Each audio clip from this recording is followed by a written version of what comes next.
Hier soir, une dame a publié ce conseil foireux sur ma page Facebook. Quand un chien saute, il suffit de se retourner à chaque fois. Loulou finira par comprendre. Je lui réponds que ce type de conseil ne fonctionne qu'avec les chiens très faciles, qu'avec un chien têtu ce sera juste une perte de temps et d'énergie, ce à quoi la dame me répond « J'ai fait des stages d'éducation canine et ma BA a été jusqu'en classe 2 d'obéissance. Depuis plus de 10 ans, je suis en club canin et jusqu'à maintenant, ça a toujours fonctionné. » Ce commentaire est super intéressant, car je suis convaincu que cette dame est de bonne foi. Mais malgré ça, elle est complètement à côté de la plaque. Je t'explique pourquoi, juste après le générique. Un problème de comportement avec ton chien? Il n'écoute pas? Je m'appelle Grégory et je suis comportementaliste canin. Ma spécialité, les chiens difficiles. Ma méthode fonctionne là où les autres méthodes ont échoué. Arrête de subir les mauvais comportements de ton chien et commence dès à présent le travail sur laméthodegreg.com. Et avec ma méthode en ligne, finis les problèmes de comportement. Bonjour à toi, c'est Grégory, le comportementaliste canin. Aujourd'hui, je vais réagir aux commentaires de cette dame, même si à mon sens, elle est un peu à côté de ses pompes. Sa remarque est fort intéressante car elle permet d'illustrer pas mal de problèmes dans le monde de l'éducation canine et des clubs de dressage.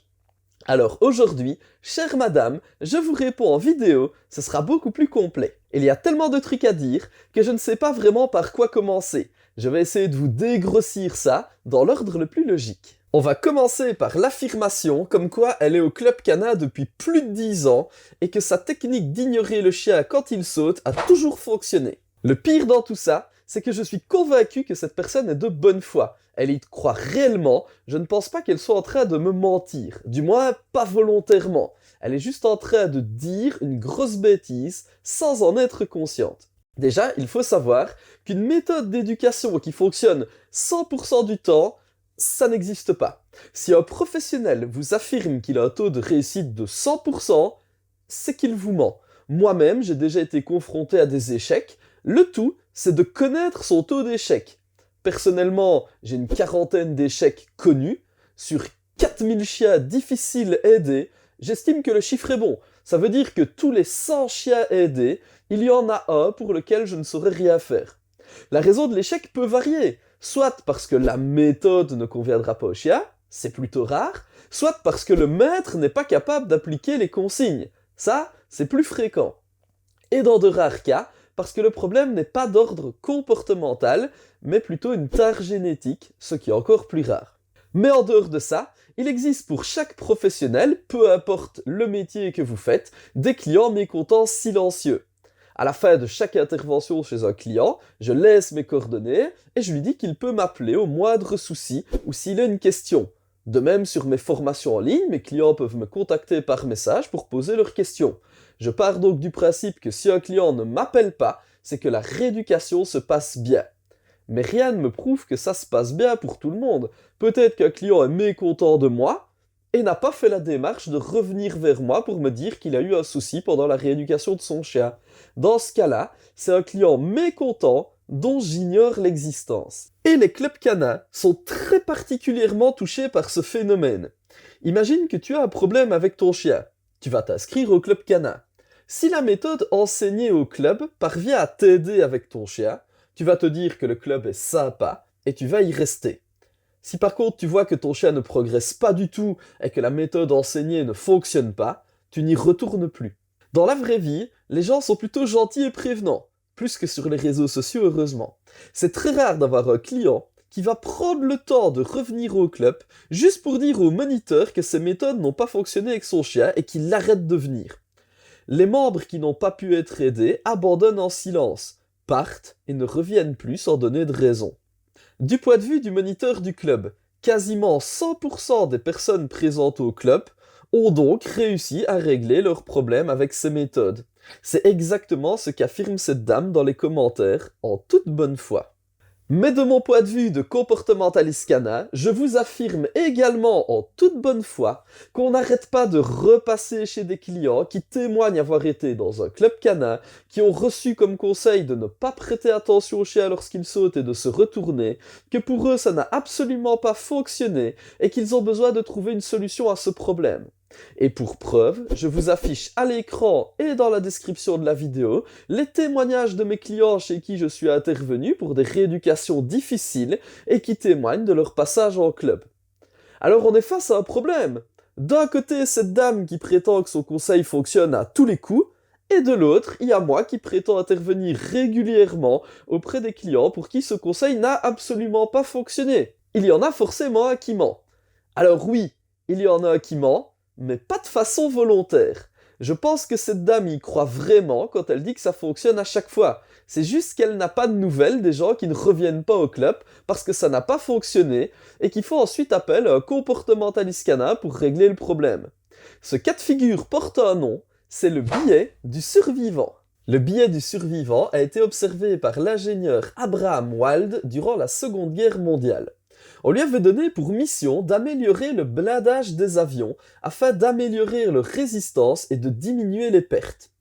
Pour ce faire, il a observé tous les avions qui rentraient du champ de bataille afin de voir où se trouvaient majoritairement les impacts de balles. Son idée première était de renforcer les zones les plus touchées par les impacts de balles. Puis en réfléchissant, il a compris que ce n'était pas une bonne idée, car il était victime du biais du survivant.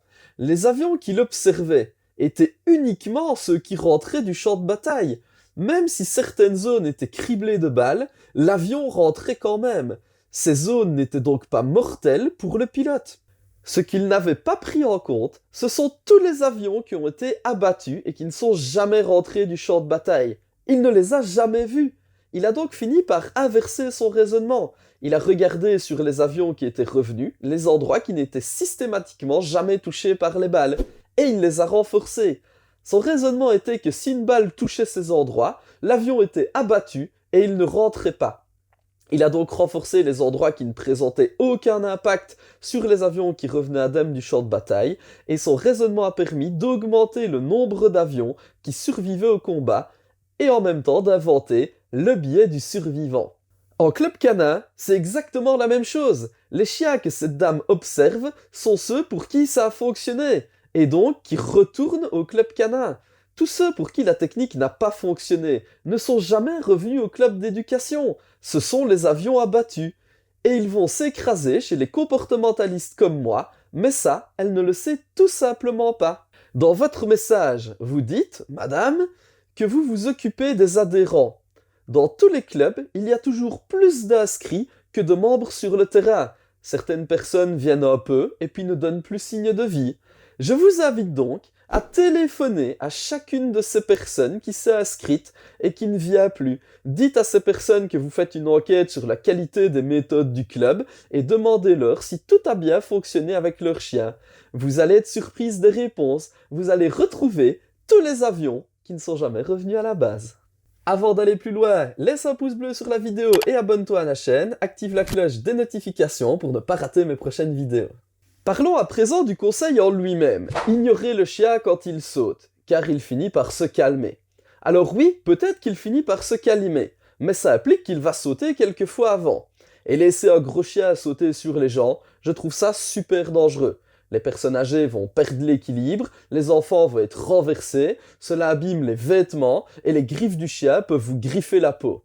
De mon point de vue de professionnel, c'est le pire conseil du monde. Je n'ai pas envie que mon chien se calme au bout d'un moment, j'ai envie qu'il ne saute pas du tout sur les gens qui rentrent chez moi.